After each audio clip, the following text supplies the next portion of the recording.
Hello buddies, this is Game Night.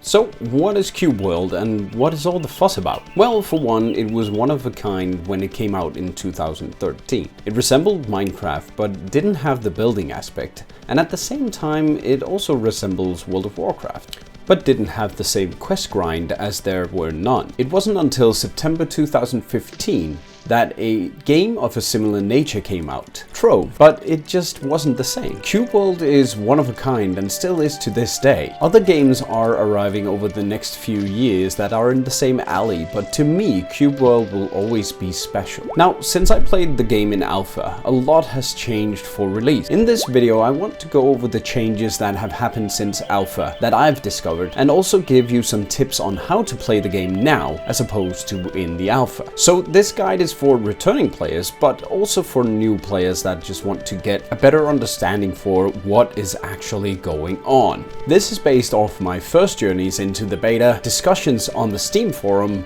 and the amazing list made by Chris20194 on Reddit. So I'll also be giving my opinions on some of the changes. We got a lot to cover, so here we go. 1. First off, use M to open up your overhead map, and by using the mouse scroll you can zoom out this map and move it around with the right mouse button. That way you can more easily locate towns and points of interest. For towns, look for brown pixels in the region. If you see something you want to remember, use the middle mouse button to add a star to the map. Remove it again by mousing over and using the middle mouse button. If you go underground in a cave, dungeon or otherwise, zoom all the way in and you get a small dungeon map. This should be expanded on, as right now it's not worth a lot, as you can see. Number 2. Use F1 to see character controls. Here you can see the names of your skills as well as the corresponding keys you need to press. There is, at the time of writing this, no way to see each individual skill and what it does. You gotta experiment there. Use F2 and F3 to make the UI smaller or bigger. F4 will hide the UI entirely, and F5 and F6 will make the minimap smaller or bigger. Number 3. You can tame pets, and some pets can be ridden with the T button after the reins in your region has been found. Pets are tamed by using their favorite food or candy. Make sure you don't have several pets wanting your food, as you will be attacked by the others once one of them is tamed. You can find a pet food list in the description down below. Do note that bosses cannot be tamed and will, as you saw, attack right away and bring everyone else with them. Number 4. The cursor on the map displays distance from the current character position to the mouse. This will enable you to know how far you will have to travel to get to your destination. I've calculated how fast the Cube World character travels, and on foot it is 24 kilometers per hour, and mounted it is 32.7 kilometers per hour, which means about 100 meters takes 10 to 15 seconds depending on your transportation method, and if you don't get interrupted by enemies. Number 5. If you see a life statue, make sure you go to it and press E to activate it. Not only will that be your revive spot, but it is also a teleport/fast travel beacon you can use on the overhead map by clicking the little blue circle. Number 6. Leveling isn't gone, but it has changed a lot from alpha. It is now based off finding artifacts in the regions instead of raw XP gain like in other RPGs. Make sure you talk to all the NPCs in town or when you encounter them in the wild. They could give you clues as to where to find the next artifact, quest or lore. Lore enables you to get artifacts shown on the map as orange dots. The artifact will increase certain stats slightly every time and give you a level. Levels are therefore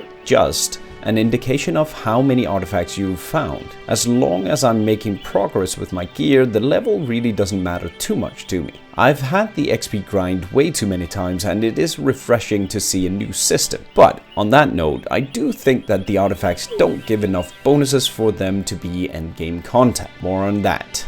Number 7. There's also no more skill trees.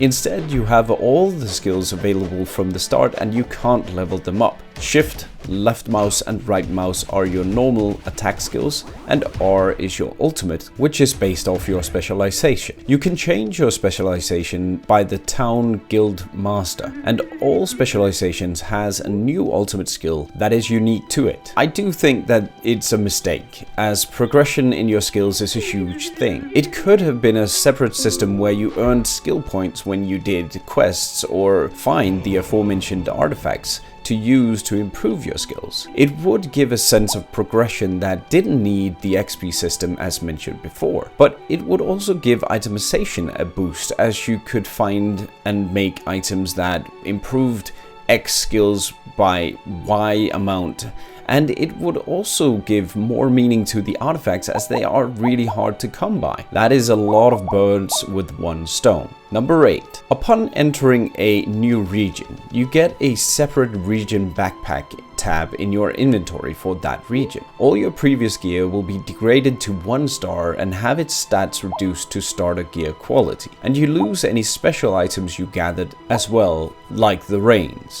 Items with a plus next to their name, for example Great Mace of Agony plus, can be carried over to another region and still be used. This gear can be used in the neighboring regions only, and then you'll have to find another plus gear to replace it. Materials, potions, pets, and pet food is kept. I do see the reason for this design choice, as Wollay is trying to make a system that enables you to keep evolving your character, but it is built in a way that forces people into exploring one specific region, and it doesn't promote the multiplayer aspect either, as you can't carry plus items too far from the original region. The rarity of the plus items seem to be very high as well, and no one seems to have found any boats, gliders, or any special items that have a plus besides it, which means you will have to rediscover them in the next region over. My hope is that this system gets refined, so that, for instance, plus items can be used worldwide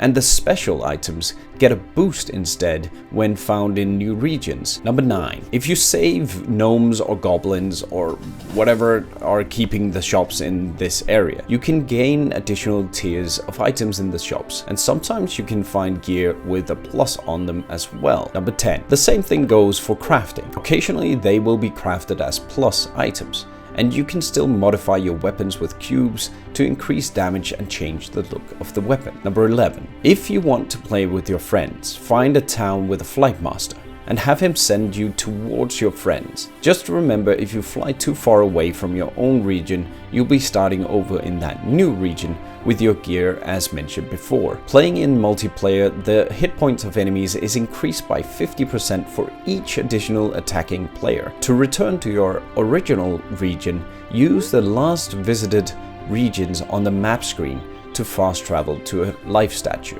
Number 12. Make sure you find a life statue right away so that you have a tie in that region. Otherwise, you could be revived back at your original region and you would have to fly to your friend again. A tip is to have your friend go to a life statue before you fly so that you can tie right away. Number 13. Use enter to chat. Now, chat can't be seen by your friends at this time, however, but you can name your pet by writing /namepet Bob, or what you feel like your pet should be named. Number 14. If you have items your friend can use or just don't want to carry them around anymore, use the middle mouse button on it to drop it on the ground. This doesn't work for artifacts or special items, but it will work for pets as well. Number 15. Use F to pull out your lantern when it is nighttime or when you explore caves. The light radius can be upgraded through artifacts. Number 16. Crafting is made 20% faster if you hold down the mouse button on the crafting icon. Items like the iron nuggets have a chance of critical success,